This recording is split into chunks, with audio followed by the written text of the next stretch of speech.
This is my daughter's natural hair. We want to color it without any damage, so we are not going to bleach it. We're going to see if this Manic Panic Blue Moon will come out on her hair.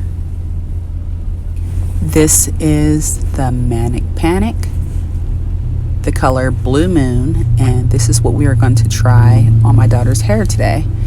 It's supposed to be all vegan.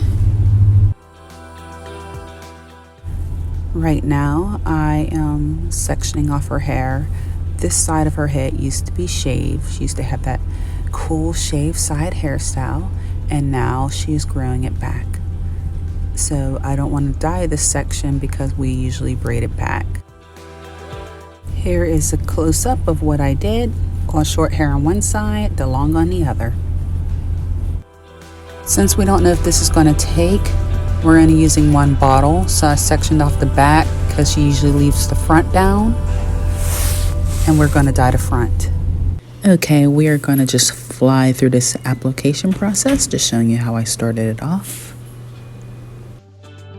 I was making sure that her hair was highly saturated with the blue, to the point to where the blue was dripping down her hair.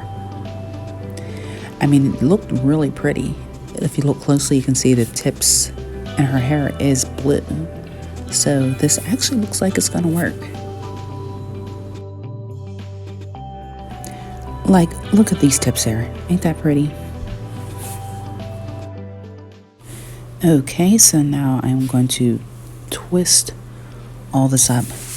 Put more blue just to make sure. This way it won't be hanging all on her shirt and dyeing everything that she touches today.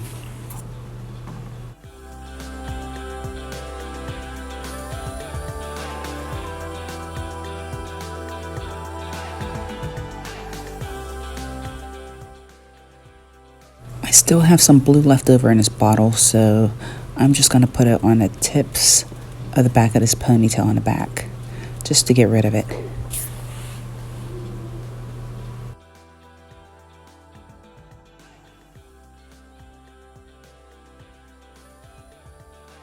Now I'm going to go put this plastic over it, and we're going to let this sit in her hair for 12 hours. Hopefully, we'll still have some blue. Okay, after 12 hours, she rinsed her hair and the tub turned blue. Just letting everyone see what it looks like. Pretty bummed out. Rinsed out her hair and there is no blue. Not even with a light or sunlight. But her fingers turned blue when we put our hands through her hair. So I guess it doesn't work.